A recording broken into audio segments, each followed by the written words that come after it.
अस्सलामुअलैकुम वरहमतुल्लाहि वबरकातुहू। आज जो बात मैं करने लगी हूँ ना, ये दिल को काट देने वाली है, मगर कहना ज़रूरी है।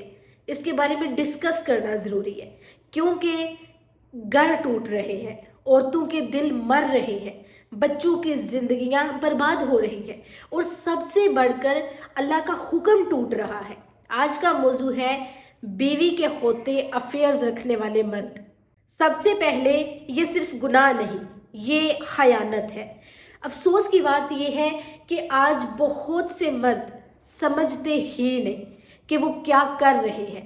बीवी घर में तुम्हारी पाकीज़गी दे रही है, तुम्हारे लिए खाना बना रही है, तुम्हारे बच्चों की जिम्मेदारियां उठा रही है, तुम पर भरोसा कर रही है, तुम्हारी इज्जत को अपनी इज्जत समझती है, तुम्हारी गलतियों को छुपाकर घर को जोड़ रही है। तुम बाहर किसी दूसरी औरत के साथ हंस रहे हो, बातें कर रहे हो, तस्वीरें भेज रहे हो, मैसेजेस कर रहे हो, या हराम रिश्ता बना रहे हो।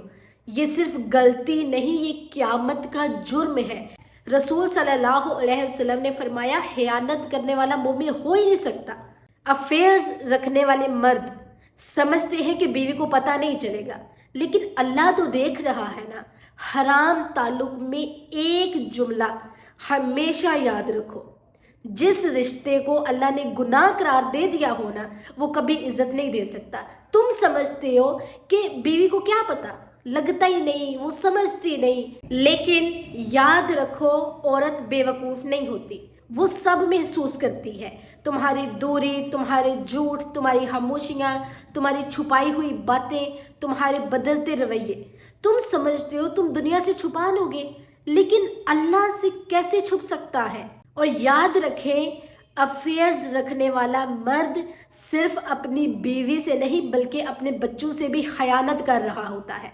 वो मर्द समझता है कि ये उसकी ज़ाती ज़िंदगी है, नहीं, उसका एक कदम से उसके घर का सुकून जाता है, बच्चों का जहन तबाह होता है, बीवी की खुद ही टूटती है, खानदान की बुनियाद हिल जाती है।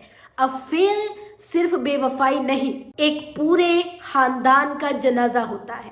जो मर्द बीवी के होते हुए अफेयर्स करता है, वो दरअसल अल्लाह की नेमत की बेकदरी करता है। बीवी कोई कम चीज़ नहीं। अल्लाह ने कुरान में फरमाया कि बीवी तुम्हारे लिए लिबास है। लिबास इंसान को ढांपता है, इज्जत देता है, और तुम उस लिबास को फाड़ कर बाहर नंगी हवाइशों के पीछे भाग रहे हो। याद रखो, जो नेमत की कदर नहीं करता, अल्लाह उसे नेमत छीन लेता है। अगर तुम वाकई मर्द हो तो मजबूत बनो, वफादार बनो, गैरत वाले बनो। मर्द वो नहीं जो दो औरतों के बीच खेलता है। मर्द वो है जो अपने वादे पूरे करता है, जो अपनी बीवी का हाथ थामता है, जो अपनी ख्वाहिशात को कंट्रोल करे और अपनी बीवी को वो मुकाम दे जो अल्लाह ने उसे दिया है। याद रखो, एक बीवी रोती है तो पूरा घर रोता है, और जब एक मर्द अपने घर को तोड़ता है तो अल्लाह उसकी ज़िंदगी से रहमत खींच लेता है, उसकी ज़िंदगी से रहमत ख़त्म हो जाती है। आप हरगिज़ ये ना समझें कि आप बहुत नेक काम कर रहे हैं तो अल्लाह ताला आपसे नाराज़ नहीं होगा, अल्लाह ताला आपसे राज़ी नहीं हो सकता, क्योंकि आप अल्लाह की नेमत की बेकदरी कर रहे हैं। अल्लाह ताला ने आपको बीवी दी है, आपको ज़ोजा दी है, और आप उसके होते हुए बाहर मुँह मार रहे हैं। याद रखें, बीवी के होते हुए अफेयर रखना ये सिर्फ खराब नहीं, ये मर्दानगी की मौत है और अल्लाह की नेमतों की बर्बादी है। अल्लाह हमें खयानत से बचाए। मैं दुआ करती हूँ हमेशा जब भी कोई चीज़ सामने हाईलाइट होती है ना, हमारे माशरे में पता चलता है कि हमारे माशरे में ये हरकतें हो रही हैं, तो मैं हमेशा यही दुआ करती हूँ कि अल्लाह हमें खयानत से बचाए और हमारे घरों को ईमान, मोहब्बत और पाकीज़गी से भर दे। आमीन।